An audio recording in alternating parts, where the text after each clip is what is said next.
scenes, or that scene, particular scene we played you there, was after Secretary General Fikile Mbalula delivered his midterm report, as they refer to it. Essentially, his take as the man on the ground, as the man who runs the organization, he then gets to reflect on where things are midway through the National Executive Committee's term.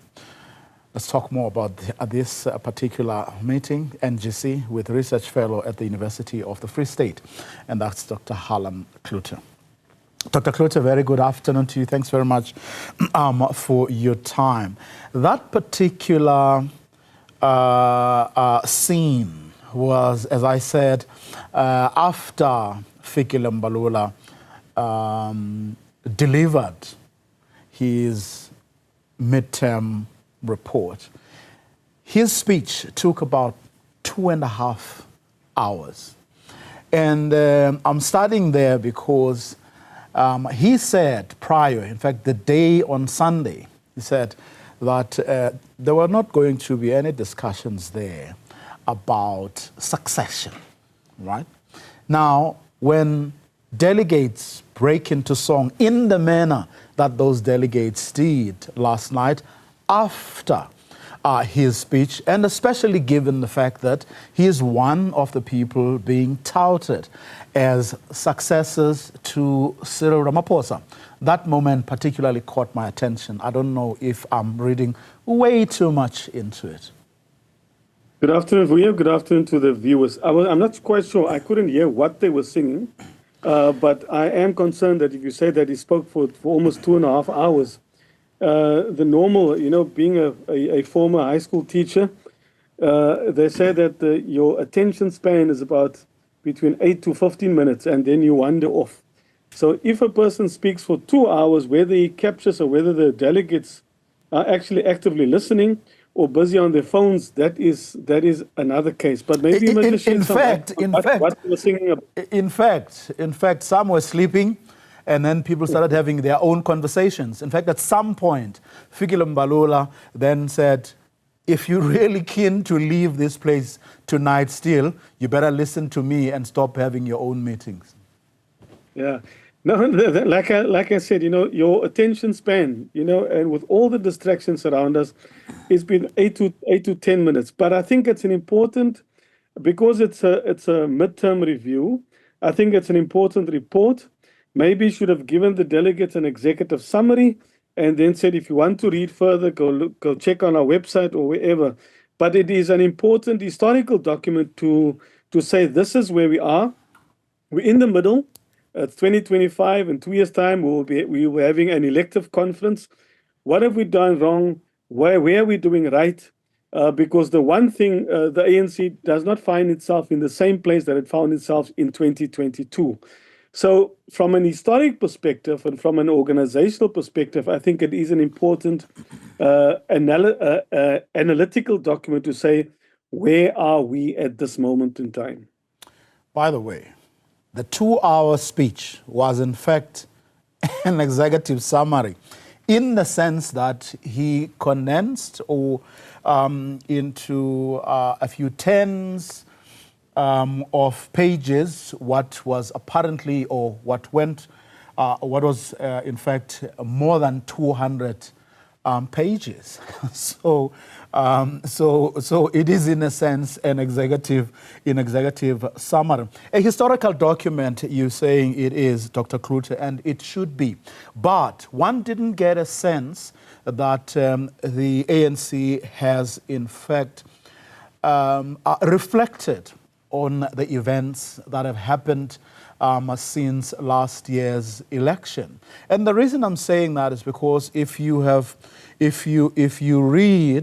Fikile Mbalula's speech, if you read or listened to the ANC president's speech, they were so similar in so many respects. In fact, at some point, I felt that there was a copy and paste exercise. Yeah. Look, maybe the ANC is not quite reading the room. It's important in leadership that you must be able to reflect on the political climate, the economic reality of the people. I think the president was spot on when he said that the ANC suffers from this disease of non-implementation. Now, the ANC as a party cannot implement. It is government that implements. And so it does speak volumes of the checks and balances between party and those that the ANC deploys within government, because it is government that implement the policies. It is government that implement the resolutions of conferences to ensure that it materially changes the conditions of its people. The ANC prides itself in being a champion or vanguard movement of the poor. But if you look at the reality, some would argue that we are sometimes even worse off in certain areas when it comes to the social economic reality for the majority of people. So where we are now is that it is under ANC policies that we've seen almost increased levels of poverty and inequality. The World Bank says South Africa is the most unequal country in the world. And so it really needs to take stock and look at other liberation movements to say it has been more than 30 years. What is it that we are doing wrong? Where have we gone wrong? And the president was frank. It is the inability to implement policies. But how many times must we hear ANC leaders being frank, as you say? How many times must we hear them admitting over and over again that they have a disease of not being able to, or they suffer from a disease of not being able to implement their own policies?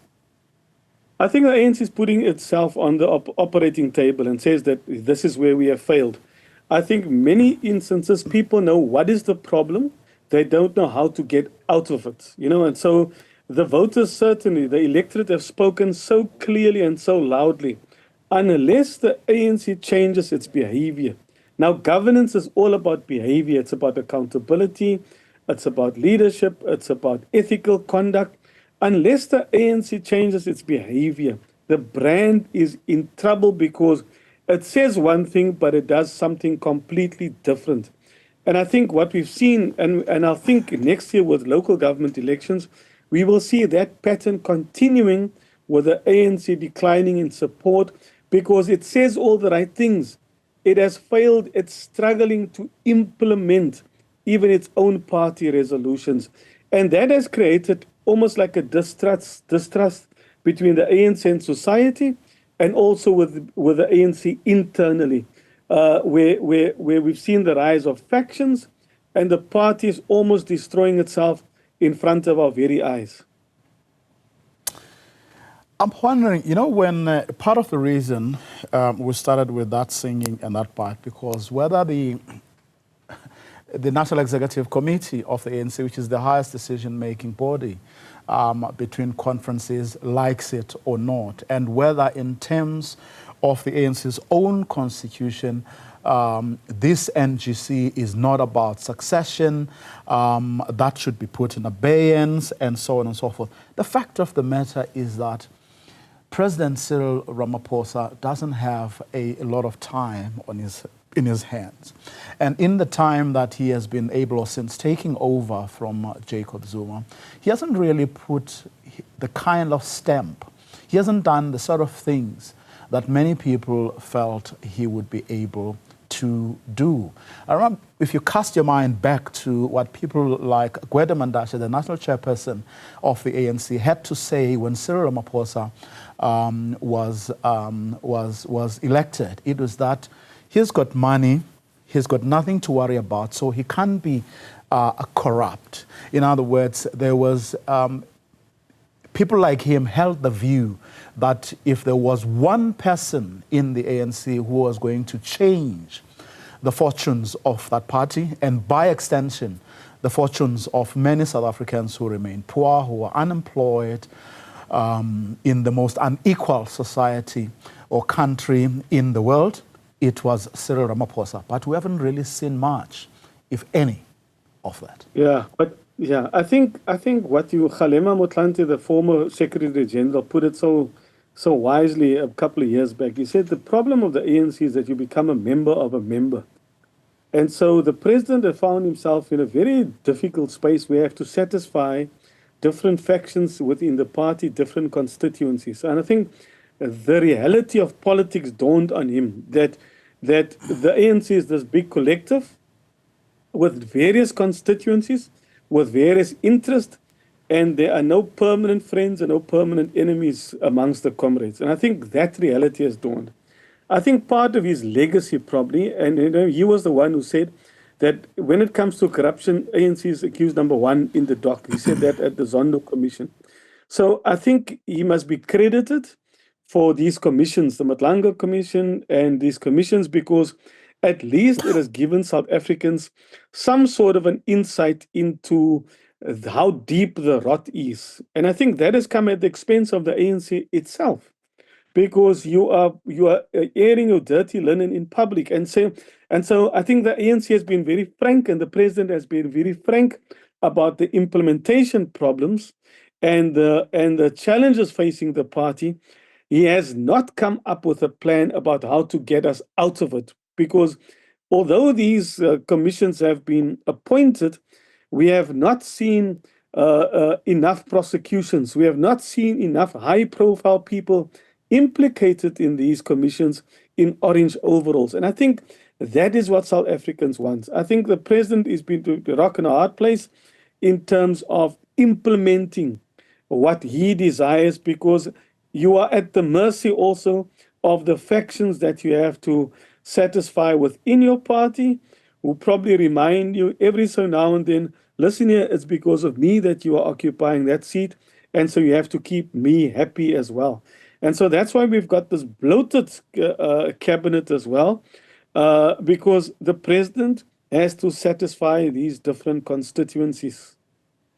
But you would have thought that by now, and this is where perhaps some of us were disappointed yesterday, that he's got a few years left, and one wasn't really expecting a seminal speech yesterday in his political overview. But something that signals change, something that says, I have nothing to lose with the few years left of my presidency. Why can't I take one for the nation, so to speak? And you didn't get a sense that anything was about to change anytime soon. And I think that's where the disappointment came from yesterday, because he's not someone who is looking to be re-elected. So he can no longer, if he ever was, be a member's member, to use what you said. So, but none of that came through yesterday, which then brings me to this. Someone in that room or at Beachwood Hotel is going to eventually succeed him. And what that song suggested to me, the song we started with, was that the people within the ANC who feel that person should be Fikile Mbalula. Now, whether it's Fikile Mbalula or Paul Mashatile or Togo Didiza, she has been touted lately. But what does that person need to do on the back of this National General Council to, one, make their presence but also vision felt? Look, the president, I agree with you. The president has got nothing to lose. We all thought, I really thought that he would be more buoyant, that he would really be more open. But the president, sometimes appears to be enjoying the title, but not really prepared to stick his neck out and to get the hard work done. And so this second term, where he's got nothing to lose, in Brazil we talked about the Lula moment, coming up with new reforms or radical ways to make that the poor gets away from the periphery more towards the center. We have not seen that. Even in the government of national unity, the president has been very but that is his role, that is his style as well. He is a gentleman. He tries to appease everybody. We have really not seen a strong, stern leader in terms of this is the policy direction. It's this continuous compromise. And I think, I think what South Africa needs at this moment is a leader who not only says one thing, but also whose behavior can match that. But the reality of politics, I think that within the ANC itself, there's this faction that is for this GNU alliance, of which the DA plays a prominent role, and those against it. And the president finds himself all the time having to compromise and not being his own person. But I agree with you that the president have not been very decisive and strong and saying, we know this is the problem, we are going into that direction. It is very vague, very accommodating, almost very fluffy at some stage.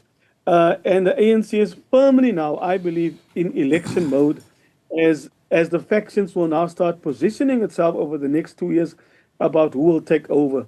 But they will soon find out that the ANC is in decline. So how do you save the ANC? I think for a very long time, in the future still, the ANC will be the majority party, but it will no longer be a 50% plus one majority party.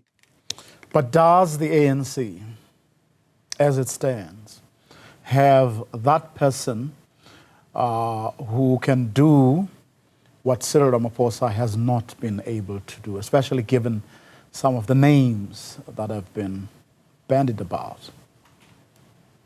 I think the brand is in trouble. That is the problem. So even if you put a triple professor there, the brand, the ANC has lost such a lot of credibility in this country.